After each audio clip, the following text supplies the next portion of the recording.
Why your environment is quietly killing your ambition. Serious-minded about success? Let's talk. Welcome to my channel. Today, we need to deal with very basic, bitter truth, and that is the fact that your environment determines 80% of your final output. This is why most parents take environment very serious when raising a child. Also, there is an adage that says, put same species of baby shark in different environment. For example, one in the ocean and the other in a tank. They will grow according to their environment, both in size and in weight. There is a war being fought against you right now. And the terrifying part is you cannot see the battlefield. You cannot point to it on a map. You cannot name the enemy in a single word. But it is real. It is powerful. And it is winning. Every single day that you wake up with fire in your chest, with a dream that refuses to die, with the desperate hunger to build something meaningful with your life, this invisible enemy is working against you. It is not the government, though they have their own problems. It is not the economy, though it is brutal. It is not even the people who doubt you. It is something far more intimate. It is the world you live in, the environment you have accepted as normal, the air you breathe every single day without questioning whether it is helping you grow or slowly suffocating your potential. This is the conversation most motivational content will not have with you, because it is uncomfortable, because it forces you to look at the people around you, the neighborhood you live in, the daily routine you have fallen into, and ask a question that feels almost disloyal. Is this killing me? Is what I have accepted as my life actually the reason I am not living the life I was built for?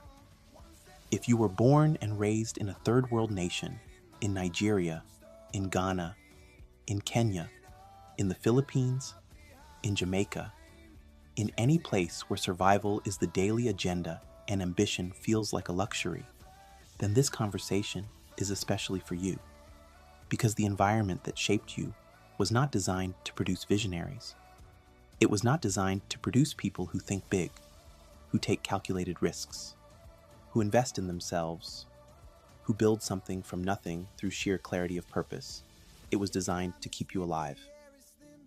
And there is a massive, dangerous difference between surviving and actually living. So let us have the real conversation. Let us talk about why your environment is quietly killing your ambition. Let us talk about the people in your life, the places you occupy, and the routines that have become the architecture of your days. Because once you understand this clearly, once you see it with the kind of cold, honest vision that most people are too afraid to apply to their own lives, you will understand that changing your life is not just about changing your mindset. It begins with changing your environment. Let us start at the very beginning. When you were born, you did not choose the environment you entered. None of us did. You did not select your neighborhood, your family's economic class, the language patterns spoken around your dinner table, the ambitions or the lack of ambitions of the adults who raised you. You arrived in a world that was already fully formed, and that world immediately began teaching you what was possible. Not through formal lessons, not through lectures, but through exposure, through what you saw normalized every single day. If you grew up in a house where money was always scarce and the conversation about money was always about lack, always about not enough, always about waiting for a better month that never arrived, then your brain absorbed that as the nature of reality. If the adults around you worked hard their entire lives and still had nothing to show for it, your subconscious registered that as the expected outcome of effort. If everyone in your community was struggling in the same way, you had no reference point, no living proof, no walking, breathing evidence that a different outcome was possible. This is not a small thing. This is everything. Human beings are deeply, fundamentally shaped by what they see and experience repeatedly. The science behind this is not complicated. Your brain is a pattern recognition machine. It looks at what is consistent in your world and concludes that this is how the world works. So if ambition in your community has always been met with failure or ridicule or jealousy from others, Your brain files that information away and uses it to warn you every time you consider stepping out of line. In most third world environments, stepping out of line carries a social cost that people in wealthy nations cannot fully understand. It is not just about failing on your own terms. It is about public failure. It is about giving the people who doubted you something to talk about. It is about bringing shame to your family name. These invisible social pressures are not accidents. They are the product of communities that, for generations, have had to manage scarcity by controlling individual behavior. In a world where resources are limited, individual ambition that fails does not just hurt the individual. It can destabilize the entire family structure. So the environment responds by discouraging risk, by celebrating the safe path, by making the person who dares to dream differently feel like the problem, not the solution. You carry all of that inside you, even if you have never consciously named it, even if you consider yourself ambitious and driven and different from the people around you. That conditioning is in there, and it is working against you in ways you cannot even fully trace. Now let us talk about the people, because the people in your environment are not a side issue. They are central to this conversation. The people around you are not just company. They are constant input. Every conversation you have, every opinion that lands in your ear, every reaction someone has to your dreams, every time someone rolls their eyes when you talk about your goals, every time someone says, be realistic, or that is not for people like us, or, where do you think you are going? That is environmental data being downloaded into your subconscious. And the most dangerous version of this is not the people who are openly hostile to your dreams. The most dangerous people are the ones who love you genuinely, who want good things for you, but whose ceiling is your floor. The mother who works herself to exhaustion, providing for her children, but has never once been encouraged to think beyond the next rent payment. The father who gave everything he had to keep the family fed, but whose idea of success stops at a government job with a pension. The friends who are good people, loyal people, the kind of people who would give you their last naira or their last CD, but who have already made peace with limitation and who cannot help but transmit that peace to you every time you are in their presence. These people are not your enemies, but they are environmental forces that act on you constantly. When you spend the majority of your time with people who have decided that their situation is permanent, who have concluded that the system is too rigged to fight, who have replaced ambition with resignation, dressed up as wisdom, you begin to absorb their frequency, not because you want to, but because human beings are wired to calibrate to the people they spend the most time with. There is research that has been referenced endlessly about how we become the average of the 5 people we spend the most time with. But this is not just about wealth or success metrics. It is about what those 5 people believe is possible, what they think is realistic, what they define as a good life, what they model for you through their daily behavior, their relationship with time, their relationship with money, their relationship with discomfort and difficulty and risk. If the 5 people closest to you have accepted small lives, you are fighting a daily battle against that acceptance seeping into your own bones. And most days, you do not even realize the battle is happening. Here's a specific truth that needs to be said plainly. In many third world communities, success creates a complicated social dynamic.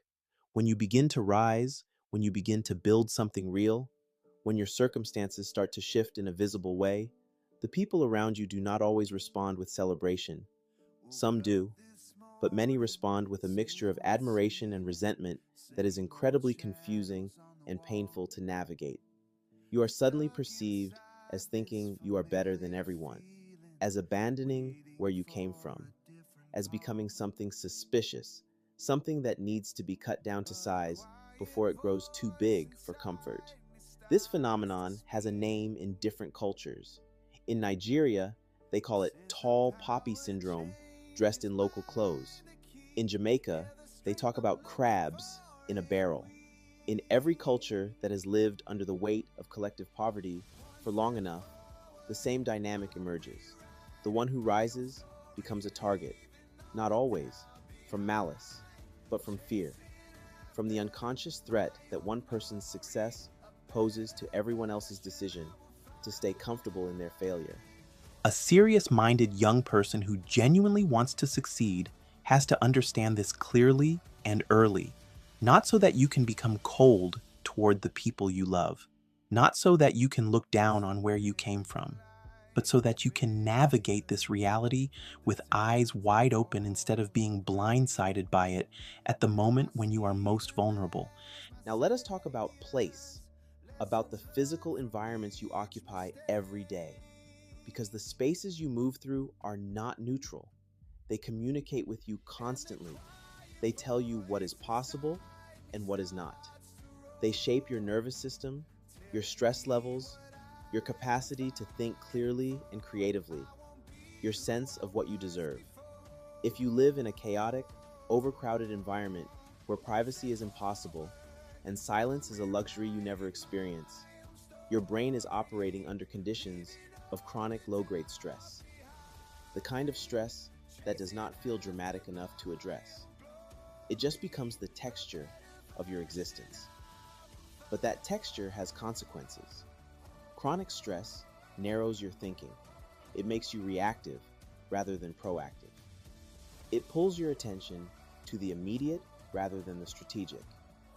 It is very difficult to think about building a 5-year vision when your environment is designed, not maliciously, but structurally, to demand your complete attention right now, in this moment, dealing with this immediate crisis. Think about the environments that the most successful, most prolific, most creatively powerful people in history have consistently sought out. Quiet, space, access to ideas, physical order that creates mental clarity. This is not an accident or an indulgence.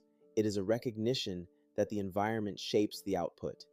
You cannot produce high-level thinking in low-level conditions indefinitely. Your environment either extends your capacity or it consumes it. In a typical third-world urban setting, the physical environment is often one of the greatest unacknowledged taxes on ambition.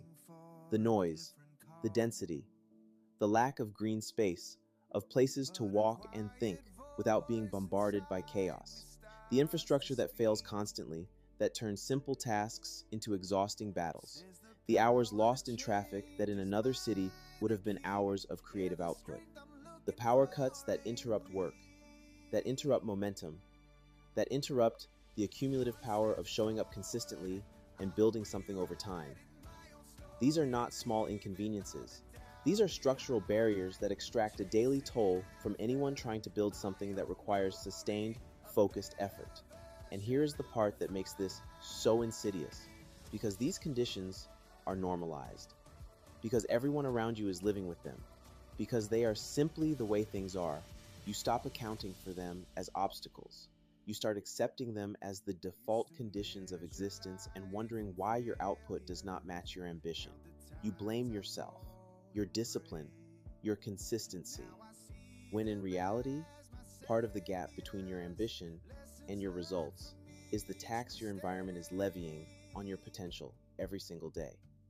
Now let us talk about routines, because this may be the most controllable variable in the environment equation, and therefore the most important one to address. Your routine is the environment you create for yourself through your daily choices. It is the architecture of your 24 hours. And it is either an architecture of growth or an architecture of stagnation. There is no neutral ground here. Every hour of your day is either being invested in a future that is bigger than your present, or it is being consumed by patterns that keep you exactly where you are.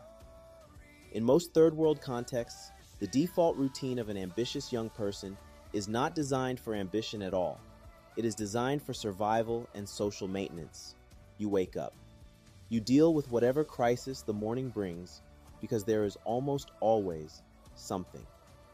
Transportation chaos, no water, family obligation, some urgent demand from someone who needs something from you right now. You navigate the day reacting to what comes at you. You come home exhausted. You spend the evening consuming content passively, scrolling, watching, numbing yourself from the fatigue of the day. You sleep, you repeat, and somewhere in there, somehow, You are supposed to be building the life of your dreams. This is not a criticism. This is a description of real conditions that real people navigate every day with courage and dignity. But if you are serious minded about success, you have to be honest enough to look at that routine and ask what it is producing.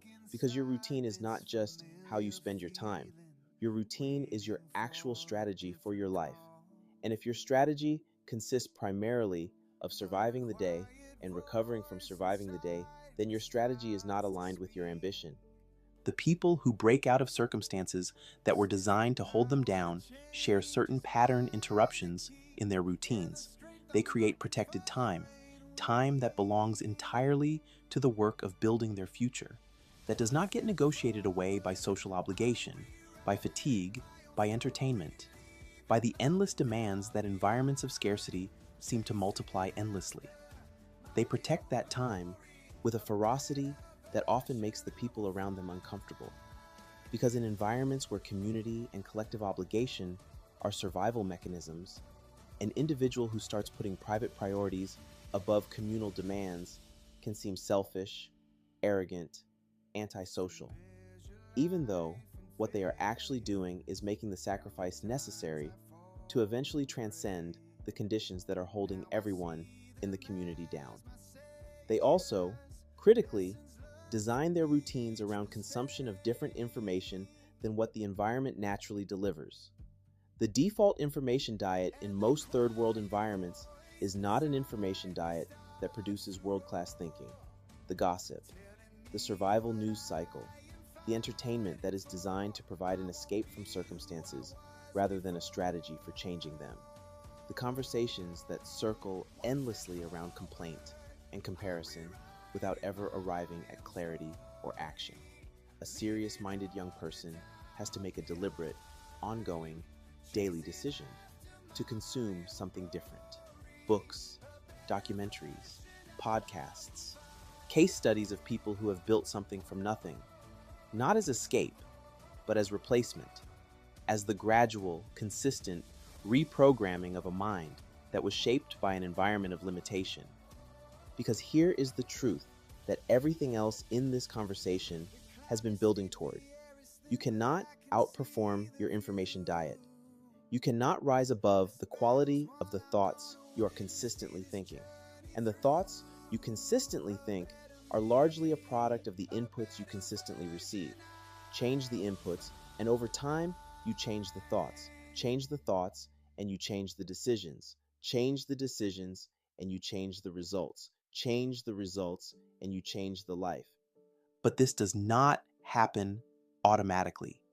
It does not happen because you watched one video or read one book or had one powerful moment of clarity. It happens through the ruthless, relentless, daily restructuring of your environment so that it is pulling you forward instead of holding you back. Now I want to talk directly to the serious-minded young person. To you, specifically, if you are watching this, and you have a hunger in you that your circumstances have not been able to kill. If you still believe, despite everything your environment has shown you about what is supposed to be possible for someone like you, that there is a version of your life that is fundamentally different from the one you are currently living, I want to speak directly to you. You are right to believe that. That hunger is not a mistake. That hunger is not naive idealism.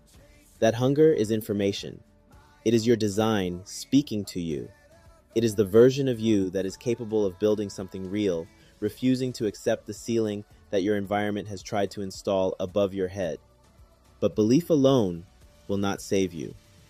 Motivation alone will not save you. You have to understand that the environment you are in is an active force. It is not passive. It is not just a backdrop to your story. It is a character in your story, and right now, it may be the antagonist, which means you have to engage with it strategically. You have to stop pretending that willpower alone is enough to overcome environmental forces that have been operating on you for your entire life. The first thing you must do is conduct an honest environmental audit. Look at the 5 people you spend the most time with. Ask yourself, honestly and without guilt, What does regular exposure to these people teach you about what is possible? Are they expanding your vision or contracting it? Are they building you or consuming you? This is not about cutting people off ruthlessly or becoming someone who abandons their roots.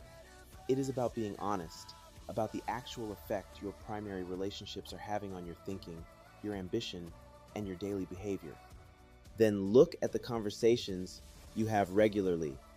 What are they actually about? What subjects come up repeatedly? What do the people in your inner circle talk about when they are relaxed and unguarded? Are those conversations about ideas, about opportunities, about growth, about problems, and potential solutions? Or are they primarily about other people, about complaints, about what is not working, about who did what to whom, and why the world is unfair? The content of your regular conversations is a direct window into the environment your mind is living in. Next, look at your physical spaces. Where do you spend most of your time?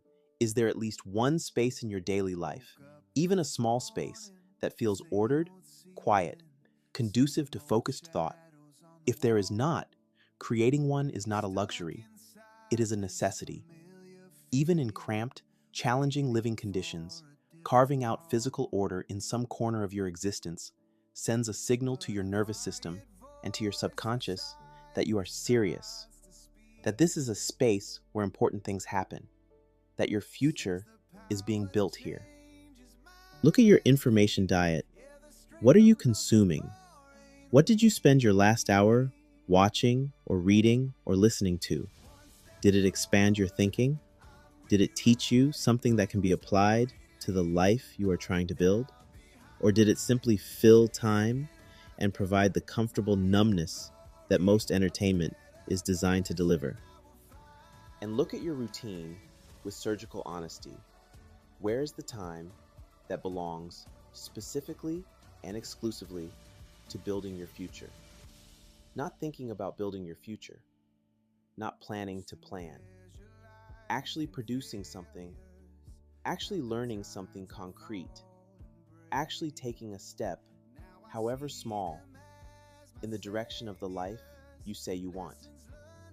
If you cannot point to a protected block of time in your daily routine that is consistently devoted to your growth, then your ambition does not yet have a home in your actual life. It only lives in your imagination. Now, addressing change. Because knowing all of this matters very little without the question of what to actually do about it. Changing your environment does not always mean physically relocating, though sometimes it does. It does not always mean dramatically cutting people out of your life, though sometimes that becomes necessary too.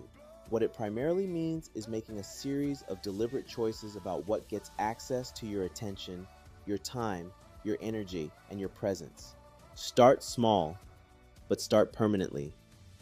Choose one book that someone who has built the kind of life you want has recommended, and read it completely, not skimmed. Read every page. Take it seriously.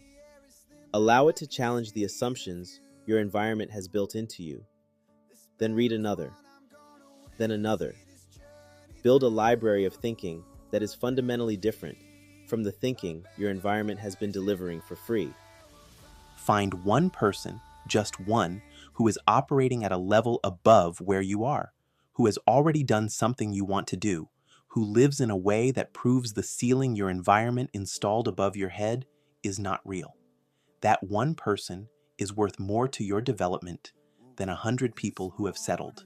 Study how they think, how they talk about problems, how they respond to failure, how they structure their time, how they make decisions. If you can get access to them directly, pursue that access with everything you have. If you cannot, access them through what they have written, recorded, built. In the age of the internet, proximity to greatness is more available than it has ever been in human history. Use that. Protect your morning. This may sound like a small thing, but it is enormous.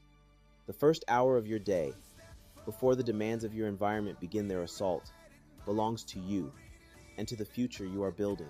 Use it for the work that matters most: the reading, the thinking, the creating, the planning. Do not let the world in until you have spent time with your future self first.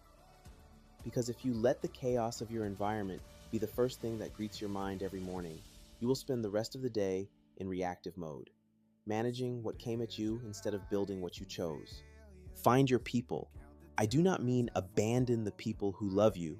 I mean find, in addition to the people already in your life, a small group of individuals who share your seriousness, who take their growth as seriously as you take yours, who will challenge your thinking, hold you accountable, refuse to let you negotiate with your potential. In this era, those people do not have to be physically near you. Online communities, accountability partners in different cities, mentors you connect with through the internet.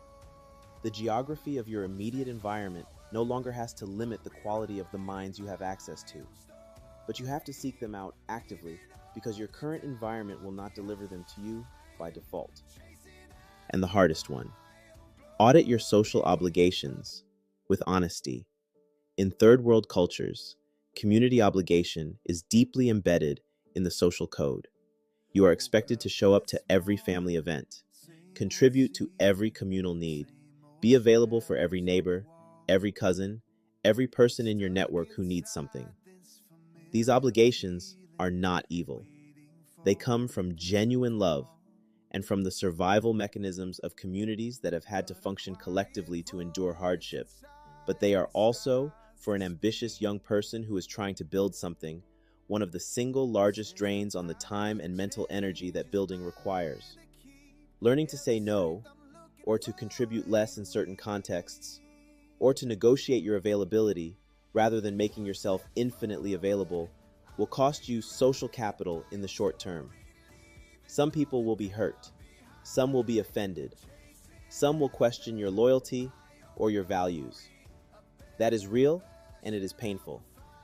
But the alternative is to continue pouring everything you have into maintaining the current environment, while wondering why the future environment never arrives. Let me say this as directly as I know how to say it. The environment that produced you was not designed to help you transcend it. That is not a conspiracy. It is just the nature of environments. They replicate themselves. They produce more of what they are. If the environment is one of scarcity and limitation, it will produce people who are conditioned to accept scarcity and limitation as the natural order of things. Breaking that cycle is not a passive process.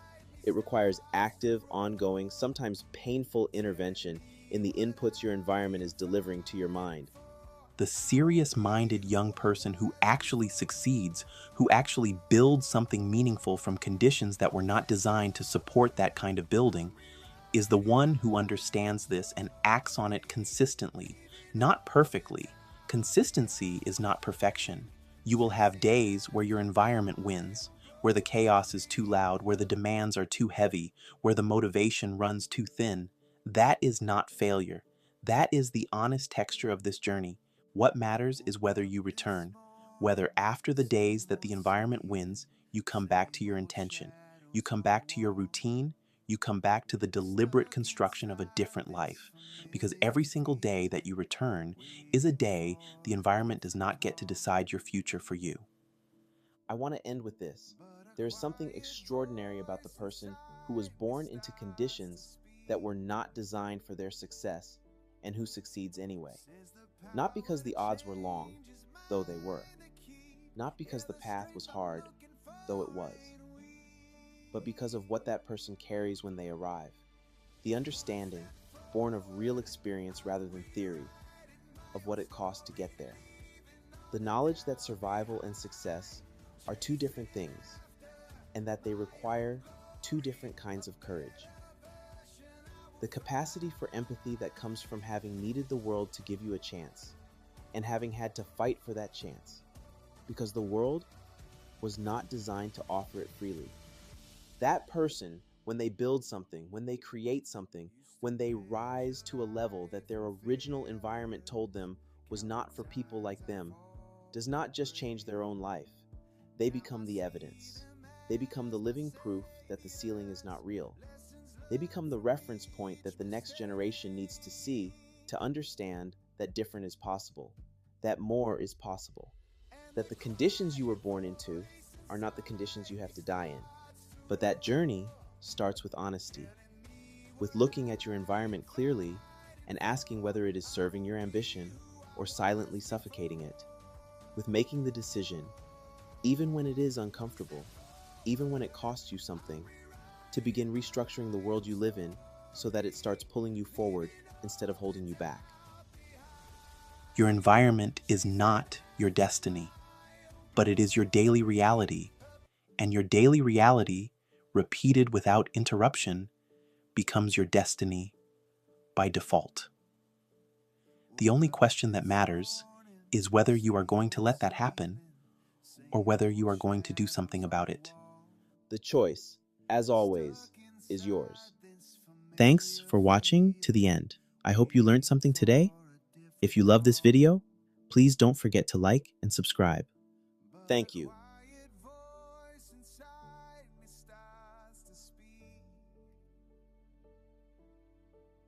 Says the power to change is mine to keep. Yeah, the strength I'm looking for.